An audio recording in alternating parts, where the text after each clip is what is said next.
Cours de photogrammétrie 1, établi par Dr Shoaib Guerrout. Chapitre 1. Généralité. Introduction. Finalité de la topographie. En schématisant, on peut dire que la topographie a pour objectifs principaux de permettre l'établissement de cartes et de plans graphiques sur lesquels sont représentées, sous forme symbolique, toutes les informations ayant trait à la topologie du terrain et à ses détails, naturels et artificiels. Cette cartographie de données existantes permettra par exemple de s'orienter sur le terrain ou bien d'étudier un projet de construction. Cartographie à grande échelle, préparation, exécution et suivi d'un chantier de construction. Cartographie à petite échelle. Une photographie est une perspective conique et non une représentation plane. De plus, le relief n'apparaît pas sur une photographie. Une photographie ne permet pas d'obtenir une échelle constante et précise sur toute sa surface. Les clichés devront pouvoir être juxtaposés afin d'obtenir des cartes plus étendues. Tous les détails du terrain ne sont pas visibles sur un cliché. Certains sont cachés. Les détails visibles sur un cliché ne sont pas toujours faciles à identifier pour des non-spécialistes. Nous ne sommes pas habitués à la vision cartographique de notre environnement. Toute technique de mesure qui permet de modéliser un espace 3D en utilisant des images 2D, ENSG, IGN. Définition de la photogrammétrie. Une technique de mesure pour laquelle les coordonnées en 3 dimensions des points d'un objet sont déterminées par des mesures faites en 2 images photographiques ou plus, prises à partir de positions différentes. Wikipédia.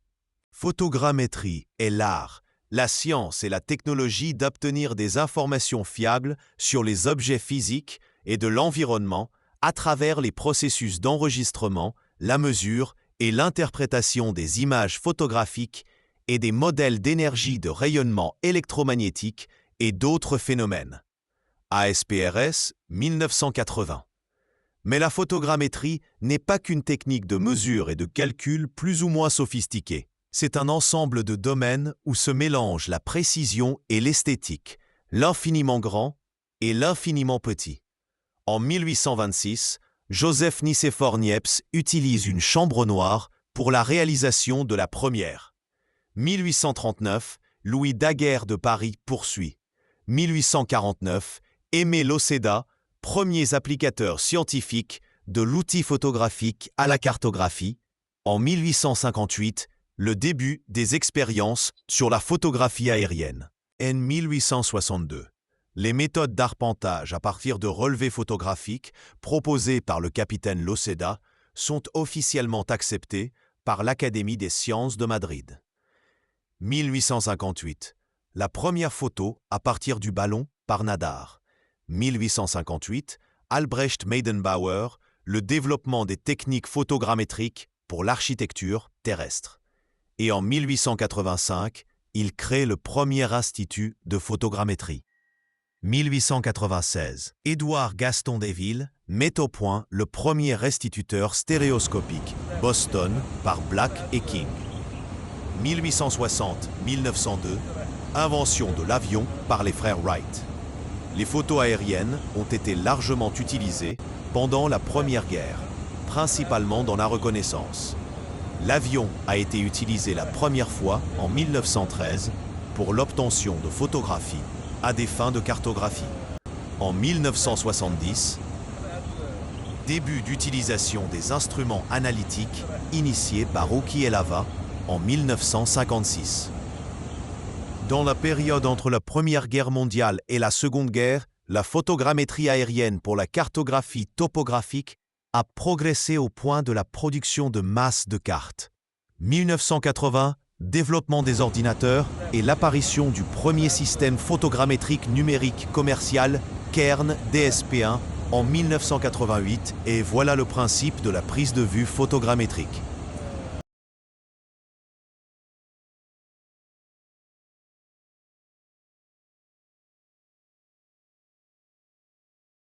Chapitre 2. Principe de la photographie et de l'imagerie. Introduction. Photographie qui signifie dessiner avec la lumière, Cette définition connue bien avant que la caméra et les films photographiques sensibles à la lumière aient entré en usage. Les anciens Arabes ont découvert que lorsque, à l'intérieur d'une tente sombre, ils ont pu observer des images inversées des objets extérieurs éclairés. En 1839, Louis Daguerre de France a développé un film photographique qui pourrait capturer un enregistrement permanent d'images illuminées. En plaçant ce film dans une boîte à sténopée, des améliorations considérables ont été faites dans les films photographiques et caméras cinématographiques au fil des ans. Cependant, leur principe de base a demeuré essentiellement inchangé. La photographie analogique et numérique dépendent essentiellement des éléments de l'optique, notamment de lentilles. Ainsi, une compréhension de certains des principes fondamentaux de l'optique est essentielle pour l'étude de la photographie et de l'imagerie. La science de l'optique se compose de deux principales branches, l'optique physique et l'optique de géométrique. Optique physique. La lumière est considérée comme une série d'ondes électromagnétiques émanant d'une source ponctuelle, se déplaçant à travers un support de transmission tel que l'air. Conceptuellement, cela peut être visualisé comme un groupe de cercles concentriques en expansion, loin d'une source de lumière. Chaque onde lumineuse a sa propre fréquence, amplitude et sa longueur d'onde. Notion fondamentale d'optique. La vitesse de l'onde est liée à la fréquence et longueur d'onde selon l'équation la vitesse de V égale lambda, la lumière dans le vide, est 2.99286 XAPC mètres par seconde. Optique géométrique. En optique géométrique, la lumière se déplace d'un point source à travers un milieu de transmission dans les lignes droites appelées rayons lumineux. L'ensemble du groupe de lignes rayonnants est appelé une notion fondamentale d'optique. Lorsque la lumière passe d'un matériau N égale V transmettant à un autre, il subit un changement de vitesse en fonction de la composition des substances qu'il traverse. Lumière atteint sa vitesse maximale, voyager dans le vide. Il se déplace plus lentement dans l'air et se déplace encore plus lentement dans l'eau et le verre. N sin 2 égale à N' sin E'. Une lentille simple se compose d'un morceau de verre optique qui a été broyé de sorte qu'il a soit deux surfaces sphériques ou une surface sphérique et une surface plane. Sa fonction principale est de rassembler les rayons de lumière à partir de points d'objets et de les amener à se concentrer à une certaine distance de l'autre côté de la lentille, appelé le plan de l'image. F, le point focal de la lentille. La distance focale est la distance entre le point focal et le centre d'une lentille. Exercice. Un rayon lumineux se déplaçant dans l'air, n égale 1,003, entre dans le verre convexe n' 1,52. Ayant un rayon de 5,0 cm, cm, comme le montre la figure. Si le rayon lumineux est parallèle à l'axe optique de la lentille, à une distance de 1,0 cm au-dessus, quels sont les angles d'incidence φ et la réfraction φ'? Un faisceau de rayons lumineux incidents provenant d'un objet situé à l'infini loin de la lentille sera parallèle, comme illustré, et son image sera concentrée dans le plan focal. Pour les objets situés à une distance définie de la lentille, son image sera à une distance supérieure à la distance focale. O la distance d'objet de la lentille, I distance de l'image de la lentille, F est la distance focale. Exercice, trouver à quelle distance sera l'image pour d'un objet se trouvant à 50,0 mètres de la lentille d'une focale de 50,0 cm. Nœud le point nodal de l'incident. Le point nodal émergent, ils ont la propriété de se trouver sur l'axe optique et tout rayon de lumineux traversant la lentille passe par le point nodal incident et sort de l'autre côté par le point nodal émergent dans une direction parallèle. Il est impossible pour une seule lentille pour produire une image parfaite, elle peut être un peu floue et déformée géométriquement. Grâce à l'utilisation de lentilles supplémentaires, les concepteurs de lentilles sont en mesure de corriger les aberrations dans des limites tolérables. Luminance, éclairement lumineux est la luminosité ou la quantité de lumière reçue dans le plan image par unité de surface pendant l'exposition. L'ouverture relative d'un objectif photographique, appelée plus couramment ouverture, est le rapport entre la distance focale de cet objectif et le diamètre de sa pupille d'entrée. Luminance, l'éclairement lumineux.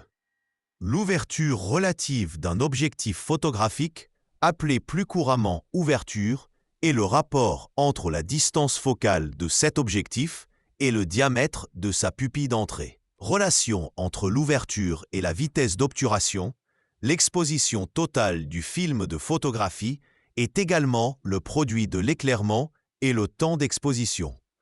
En faisant des expositions photographiques, les quantités exactes de l'éclairement et le temps peuvent être corrélées à l'aide d'un photomètre.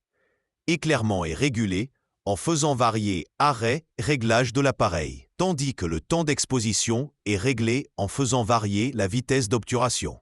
Point barre. Les variations de paramètres de A d'arrêt sont en fait des variations dans le diamètre de l'ouverture, qui peut être commandé avec un diaphragme d'un bouclier circulaire qui se élargit ou se contracte, en changeant le diamètre de l'ouverture de la lentille et régulant ainsi la quantité de lumière qui est autorisée pour passer à travers la lentille.